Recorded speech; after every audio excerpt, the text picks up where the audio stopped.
Shalom Bapak Ibu, salam sejahtera dan selamat hari Minggu bagi kita semua. Semoga Tuhan selalu memberkati dan melindungi kita. Sebelum kita mendengarkan khotbah firman Tuhan Minggu 15 Januari 2023, mari kita terlebih dahulu bersekutu di dalam doa. Kita berdoa. Bapa kami yang kami kenal di dalam nama Tuhan Yesus Kristus, pada saat ini kami datang ke hadapan-Mu Tuhan untuk mengucap syukur kepadamu atas segala berkat, perlindungan yang telah Tuhan berikan kepada kami, sehingga kami memperoleh kesehatan, damai sejahtera, dan sukacita yang berkelimpahan dari Tuhan. Pada saat ini Tuhan, kami akan mendengarkan firman-Mu. Berikanlah hikmat dan kebijaksanaan kepada hamba-Mu untuk menyampaikan firman ini. Di dalam nama anak-Mu Tuhan Yesus Kristus, kami berdoa dan mengucap syukur. Amin. Shalom bagi kita, selamat hari Minggu. Firman Tuhan yang menjadi khotbah pada minggu ini adalah Yesaya 49 ayat 1 sampai dengan ayat yang ke-7. Demikian bunyi firman Tuhan. Kita dengarkan bersama. Dengarkanlah aku, hai pulau-pulau, perhatikanlah, hai bangsa-bangsa yang jauh. Tuhan telah memanggil aku sejak dari kandungan, telah menyebut namaku sejak dari perut ibuku. Ia telah membuat mulutku sebagai pedang yang tajam, dan membuat aku berlindung dalam naungan tangannya. Ia telah membuat aku menjadi anak panah yang runcing, dan menyembunyikan aku dalam tabung panahnya. Ia berfirman kepadaku, Engkau adalah hamba-Ku, Israel, dan olehmu aku akan menyatakan keagunganku. Tetapi aku berkata, aku telah bersusah-susah dengan percuma, dan telah menghabiskan kekuatanku dengan sia-sia dan tak berguna. Namun, hakku terjamin pada Tuhan, dan upahku pada Allahku. Maka sekarang firman Tuhan yang membentuk aku sejak aku dari kandungan untuk menjadi hamba-Nya, untuk mengembalikan Yakub kepadanya, dan supaya Israel dikumpulkan kepadanya. Maka aku dipermuliakan di mata Tuhan, dan Allahku menjadi kekuatanku, firman-Nya. Lalu sedikit bagimu hanya untuk menjadi hamba-Mu, untuk menegakkan suku-suku Yakub, dan untuk mengembalikan orang-orang Israel yang masih terpelihara. Tetapi aku akan membuat engkau menjadi terang bagi bangsa-bangsa, supaya keselamatan yang daripadaku sampai ke ujung bumi. Beginilah firman Tuhan, penebus Israel, Allah-Nya yang Maha Kudus. Kepada Dia yang dihinakan orang, kepada Dia yang dijijikkan bangsa-bangsa, kepada hamba penguasa-penguasa, raja-raja akan melihat perbuatanku, lalu bangkit memberi hormat, dan pembesar-pembesar akan sujud menyembah. Oleh karena Tuhan yang setia, oleh karena yang Maha Kudus, Allah Israel, yang memilih engkau. Bapak, Ibu, Saudara yang terkasih, di dalam nama Tuhan kita, Yesus Kristus. Di dalam nats ini, kita melihat bagaimana Allah menghukum bangsa Israel setelah mereka melakukan penyembahan berhala yang membuat Allah murka. Sehingga Tuhan membuat mereka ke pengasingan, ke tempat kesengsaraan. Namun Bapak Ibu, setelah sekian lama mereka di tempat pengasingan tersebut, mereka sudah mulai putus asa dan mereka sudah mulai lelah dan tidak memiliki harapan. Namun sebelum nats ini, kita dapat melihat bahwa Tuhan sudah mulai memberikan harapan dengan perkataan Tuhan yang tertulis di sana, bahwa aku merindukanmu, hai Israel. Dapat kita lihat di ayat 20 sampai ayat 22 di pasal 48 sebelum nats renungan ini. Penebusan atas mereka dan pasal 49 inilah sebagai puncak bahwa akan datang hamba Allah yang sejati. Siapa yang dimaksudkan akan hamba yang sejati tersebut? Dia adalah Mesias yang kita kenal dengan nama Yesus Kristus yang akan memberikan keselamatan bagi orang-orang Israel. Bapak Ibu, di dalam nama Tuhan kita Yesus Kristus, secara perlahan kita sudah mengawali tahun ini. Tentu sudah banyak beban yang kita hadapi dan juga pergumulan yang silih berganti. Yang satu belum selesai, yang baru sudah datang. Nah, itulah salah satu contoh yang telah kita jalani di dalam beberapa hari ini. Tapi jangan lupa, perlahan-lahan secara tidak sadar, kita sedang dibawa Tuhan kepada puncak daripada pasal 49 ini. Apa puncak daripada pasal ke-49 ini? Adalah keselamatan yang dari Tuhan. Kita sedang berjalan di tempat yang sesungguhnya. Bukan kita berjalan di tempat yang tidak ada arti. Artinya, walaupun beban itu datang, walaupun kesulitan itu datang kepada kita, namun kita yakin bukan itu yang menentukan daripada hidup kita. Perjalanan kita masih panjang.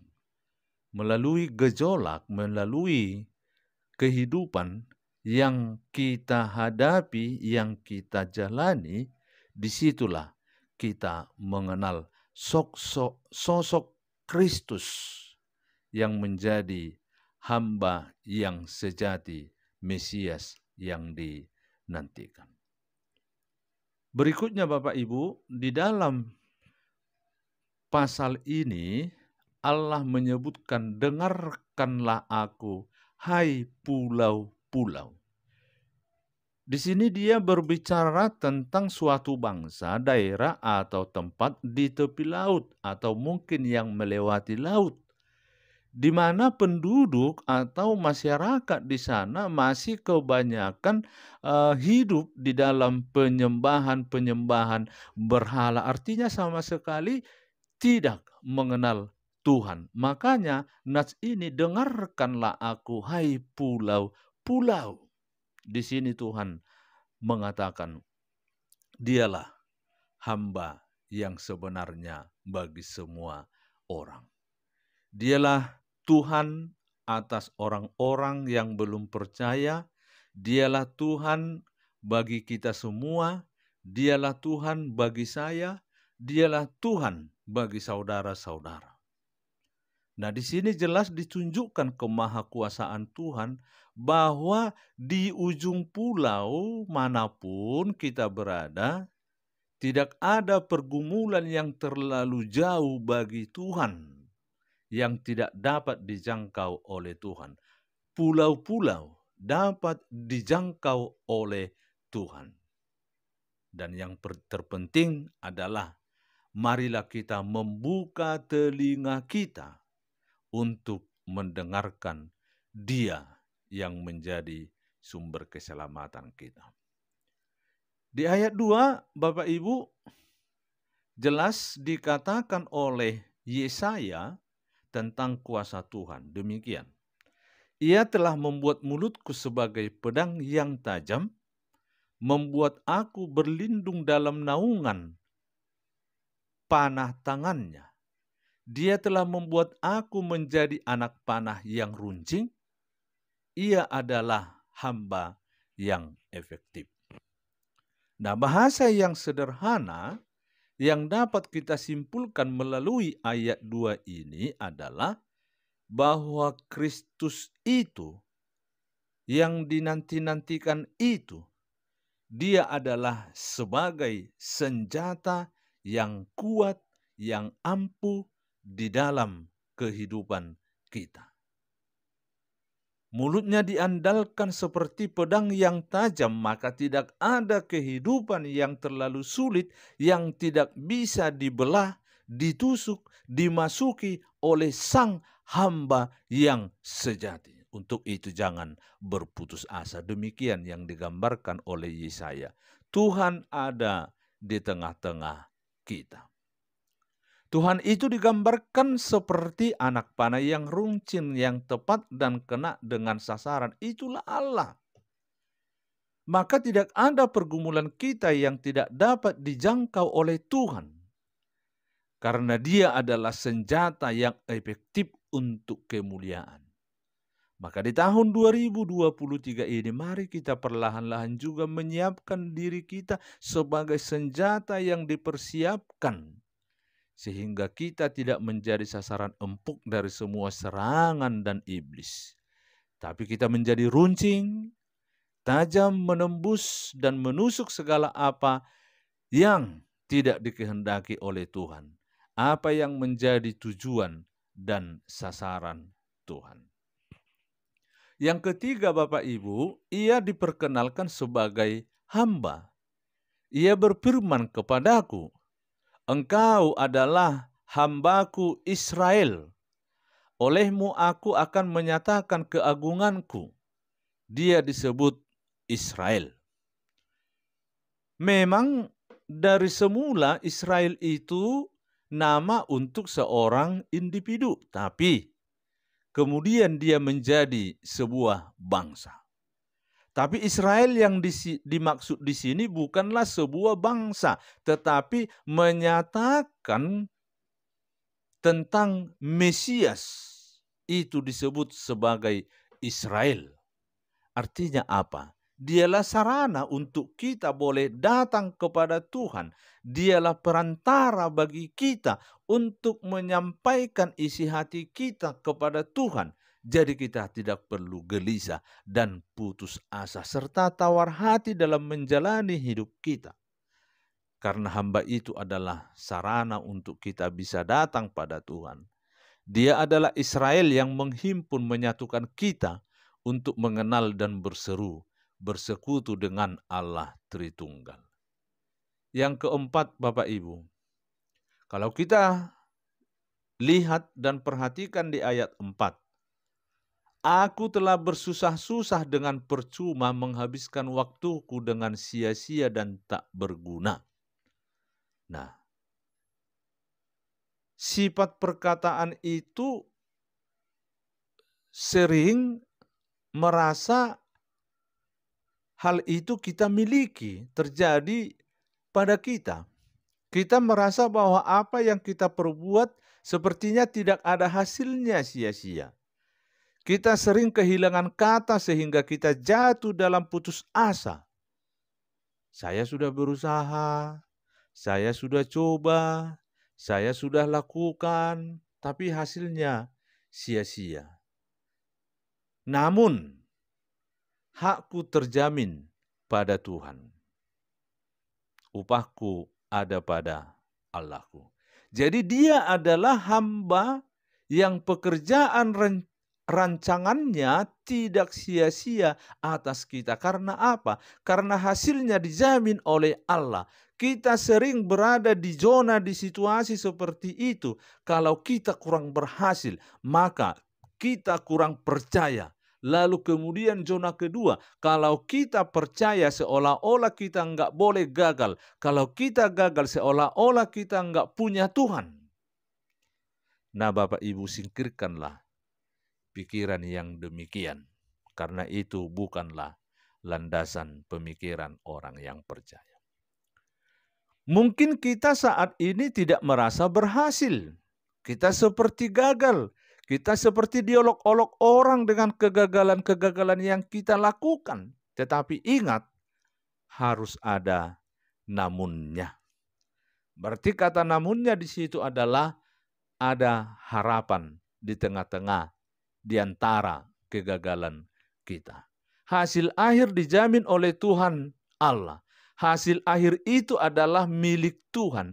Apapun yang kita lakukan, pastikan hasilnya adalah urusan Tuhan, bukan urusan kita. Hasilnya adalah bersama Tuhan. Yang perlu kita lakukan adalah berjuang semampu kita sebagai orang yang percaya.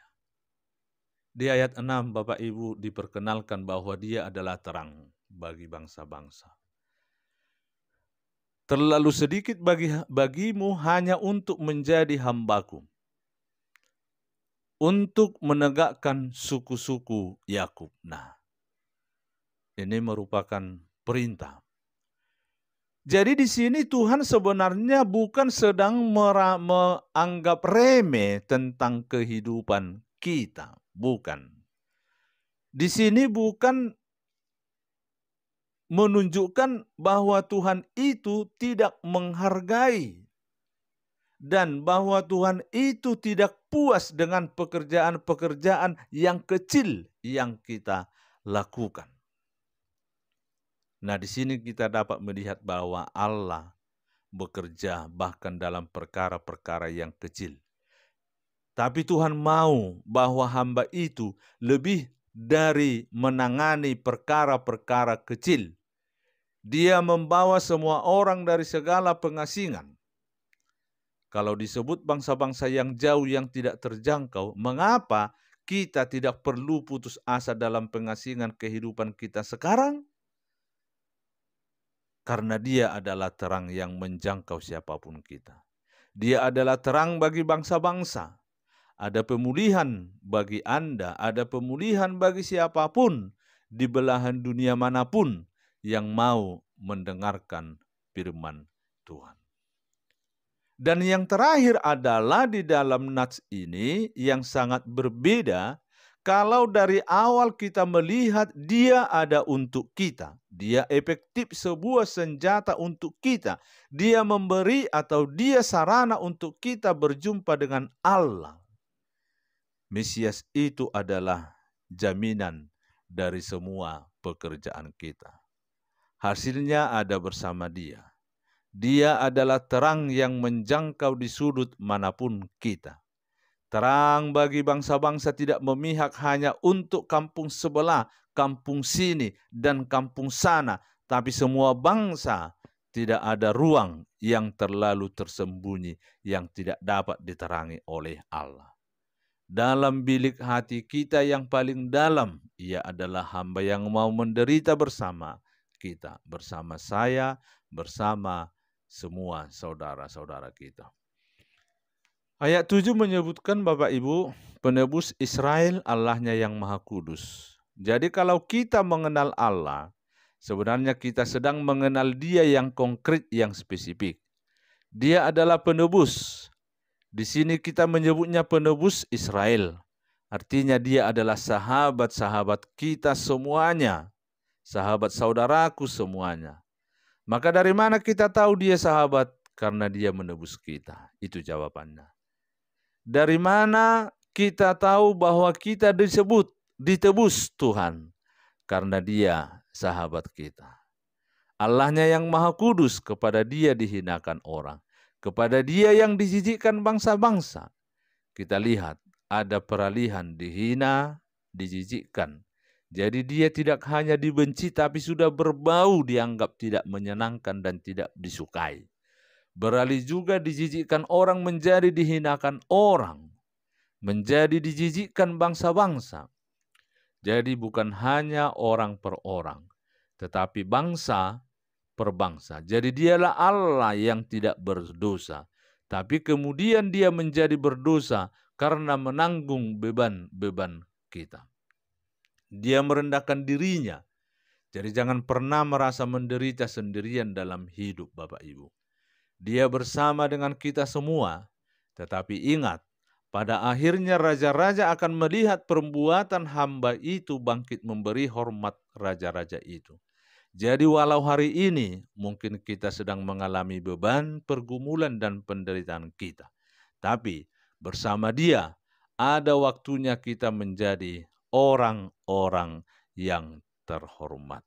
Tuhan memberkati hidup kita. Amin. Kita kembali berdoa.